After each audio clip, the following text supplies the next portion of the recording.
I did see A Beautiful Day in the Neighborhood. That was pretty cool. Oh, I wanted to see that. Yeah, it is wonderful. Mr. Rogers is not the main character in the film, believe it or not. He is a supporting actor, and that's what Tom Hanks got nominated for, and rightfully so. It's the right category. He got nominated for supporting actor for Mr. Rogers. Wow. Well, who the hell stars in it? Well, I can't tell you the name of the actor. Well, no, because I gotta see this. Well, if you don't mind me spoiling a little bit of it for you, it's the beginning of the film. All right, yeah. So the beginning of the film basically opens up like a Mr. Rogers episode. It's fantastic. Yeah. You hear the piano, you see the neighborhood, the model neighborhood and everything. And then you see Tom Hanks as Mr. Rogers come through the door and sing the song and do his things with the slippers, or not the slippers, but the tennis shoes and everything. And he says, "Hi, boys and girls. How are you feeling today?" And then off to his right, he has this easel with this big giant picture board up. And he's like, "Do you want to see all the people I know?" And he opens up the flip board and like he pulls back a flap, and that's Mr. McFeel. And like you get like warm feelings because you're seeing all these characters within the Mr. Rogers. And like this is the tiger. What's the tiger's name? I don't know. They had cute names, but yes, I can't remember. And like the king, and then he flips open a picture, and it's this middle-aged man with a bloody nose. And immediately when I'm watching this, and I have my child with me, oh shit! I'm like, where is this? I'm like, where is this going? Like the guy literally has like on the bridge of his nose a gash with a black eye, and the blood's running down. He has this confused look on his face, and I can't remember the character's name. He's like, I'll just like, and this is my friend Terry. And Tom Hanks gets a real serious look on his face as Mr. Rogers. He goes, "Terry is sad and angry. Can we imagine why Terry might be sad and angry? Do you remember what it was like to be sad and angry?" So suddenly the music dies, and much like Mr. Rogers' show, at some points there would be no music whatsoever. You would just hear the man himself, the man in the sweater, talk about something real, valuable, important, and something that is flawed and beautiful at the same time. And he goes, "We're going to talk about Terry's issues and why he's upset." And then it zooms back into the neighborhood, the model of the neighborhood. You see the Mr. Rogers neighborhood, and it zooms into his house. But the difference is it zooms past the house, over a hill, and then you see the exact same model, except it's the city of Pittsburgh. Oh, like I get like emotional goosebumps about it now, but you see the little toy incline, like the trolley going up the hill, and you see the water fountain and the bridges, and you see a plane fly over the city and it goes over hills, and then you see a model of New York City. So it takes us into the story of whatever this character's name is, Terry or whatever. And he's a writer for a magazine in like the mid-90s or something like that. And he clearly has issues with his father. That's who he gets in a fist fight with.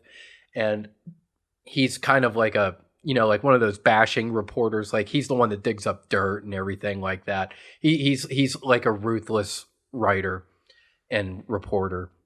And they call him into the office after he gets in a fight with his dad. And they're like, "What assignment do you got for me?" He's like, "Well, we're doing an assignment.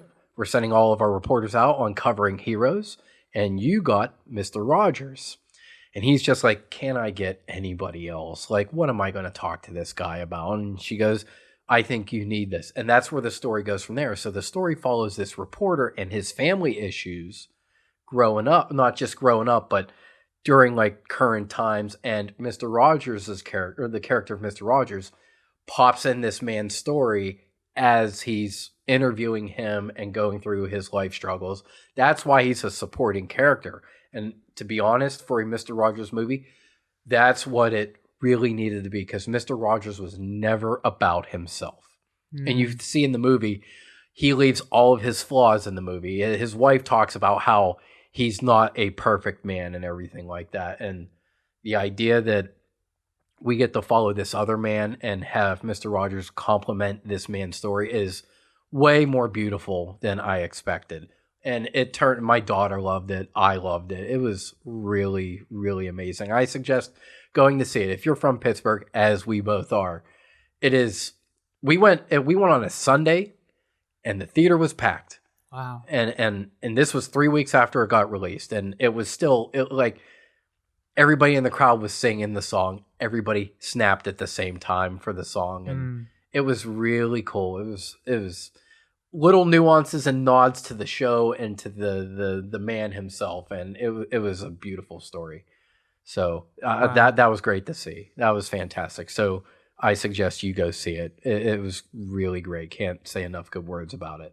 Yeah, I have to see that. I did see the documentary. I think it was on I did Netflix. not see that one. Yeah. What was that one called? I can't remember. It wasn't A Beautiful Day. That's what we just saw. Yeah. Won't You Be My Neighbor? It was called, and that was left off the Oscar list.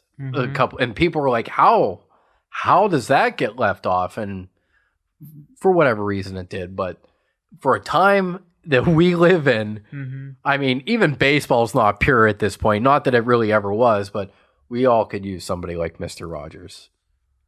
We need the Bob Ross movie next. Get the universe. You get the know PBS. What? Oh my God! I didn't cinematic universe. I didn't even the PBS verse. Yeah, or whatever you want to call it, or the WQED verse. That would be a swell. Thanos. Wow. Thanos is the tote bag. And just like that, when you get like my hopes up, like you just I literally went in my heart like, oh really? What a great idea! Who can we? Thanos. Oh, heart sinks. Man, that would well. He died on the 4th of July, as I recalled, and that was a really sad 4th of July when he passed away. But another guy that. And Steve Irwin is eventually going to be a movie too. All these great. Wow! It has to be. Yeah, it has to be. So, in a time where we all feel like we need heroes and good people and good-hearted people, I think those would be two great movies to come out. Bob Ross movie, man. Movie wouldn't last longer than 22 minutes. That man couldn't. My daughter is watching Bob Ross, and literally after 5 minutes, I watch her jaw hit the floor. And then we get to the end of the episode, she goes, he did that without commercial time. I'm like, oh my God, Sam. Yeah. Like, oh my God, baby. Like, I can't believe, like, you're in tune just like he did that in, like, a handful of minutes. Like, it takes me I can't cook food that fast sometimes. Frozen pizzas don't take longer than that. That show is amazing. Is that what drove you to be artistic? Is that one of the things? No, definitely not. Man, like the more we're different, the more we're the same as well. Because he would be on, and I would stop what I was doing, and I would watch. I really wish I would have paid more attention to him when I was younger. It was probably my teenage years that I would watch that show, but I was never like, oh, I want to paint some. Scenery. I never got into that, but watching him, it wasn't just the scenery. It was just how he did it. It was more or less the method of how he did it. And of course, like now we're all jaded. We see YouTube videos or Facebook feed videos, whatever. Like not that I'm knocking these people, but like spray paint street performers or whatever, where they have templates and in like 7 minutes they have you a whole. Like that's all well and good, and yeah, that takes talent, that takes effort, that takes precision, tedious detail. But the fact that when you're 5, 6, 7, and you see this guy looks like he painted the world in front of you in one episode, and how he did it, and when you're like halfway, you go, I don't know what the hell this guy's doing. I don't understand what he like. I know he's making a sky and probably a pond of some kind, and then bam, it all comes together in the last few minutes. It's like, wow. He instantly pulls you in and gets your mind off of whatever worries you may have. You're focused on him painting. Yeah, you're just watching it, and it's like, damn. I'm always like, oh, he's gonna add a big ass tree right there. He don't happy need that little tree. He don't need that. The painting looks perfect. He's gonna fuck it up. And nope. It's like that's exactly what was needed. Because like halfway through, he'd be like, "I want to put in a cabin." I'm like, "Why? Why? Like this is okay, Bob. Let it go. Yeah. Like we don't need humanity out here. Let's let that slide, brother. It's fine. I know, like this is probably filmed in the late '70s. Let it go. It's all right. Yeah. We just need some put some birds in the sky. That's all right. It's all good. And bam, like he adds stuff and he takes his knife and he you hear him hit like he'll be like, all right, we're gonna take our brush and we're gonna rinse it out with the paint thinner, and he slaps it in. You just hear that slapping back and forth. And he's like, there, we're gonna beat the holy heck out of it. We're gonna just beat it up. We're gonna beat the heck out of it. And then just, all right, we're gonna take a good bit of that blue. Yeah, we're gonna get a good bit of that blue. And we're gonna add some of that white in there, and then we're gonna make a different blue. And then it's like, you ever like that blue? Whether it's the water or the sky, blue's a great color. And it's just you're like, yeah, Bob, you're right. Blue is a wonderful color. Like the blue is the color of my dreams. Yeah. And thank you for painting my soul today. Mm-hmm. Good stuff. So what drove you artistically then growing up?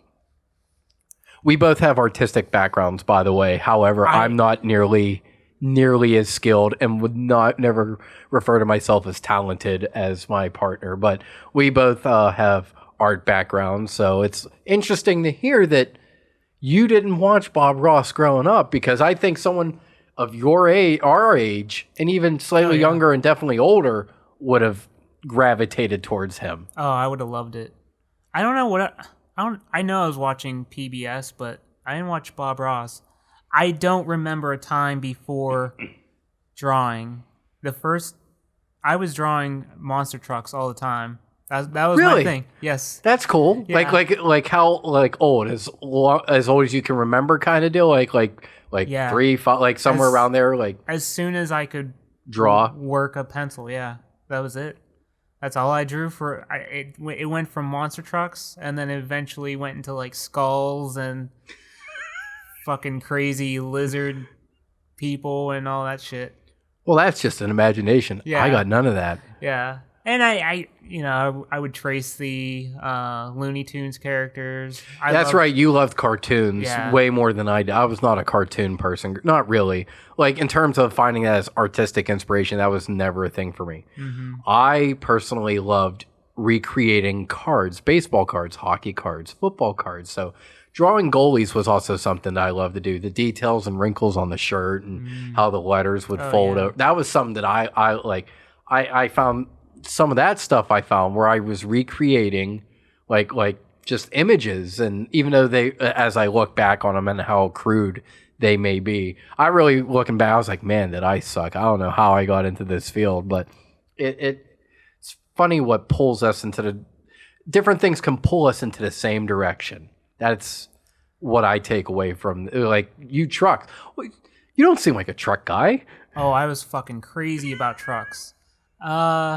It was around the time of like Bigfoot and Gravedigger. Yeah, I remember Bigfoot. There was a.